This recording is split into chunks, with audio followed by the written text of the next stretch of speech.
അപ്പൊ മച്ചാമാരെ നീ റോബോട്ടിനെ കണ്ട ഇവൻ എന്തിനാണെന്നറിയോ? പണ്ട് കാലത്ത് ആളുകൾ റിക്ഷ വലിച്ചേർന്നില്ലേ, അതിന് പകരം നമ്മൾ ഉണ്ടാക്കിയ റോബോട്ട് വലിക്കുന്ന റിക്ഷയാണിത്. അപ്പൊ ഇതുവരെ എങ്ങനെ ഉണ്ടാക്കി ഞാൻ കാണിച്ചു തരാട്ടാ. मेरी ज़मीं महबूब मेरी मेरी नस नस में तेरा इश्क बहे फीका ना पड़े कभी रंग तेरा जिस्मों से निकल के खून कहे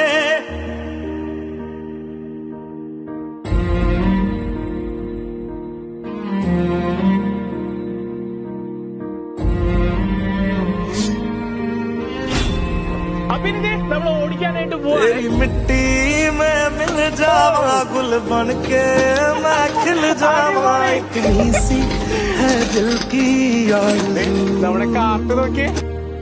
तेरी नदियों में बह जावा तेरे खेतों में लहरावा इतनी सी है दिल की आरज़ू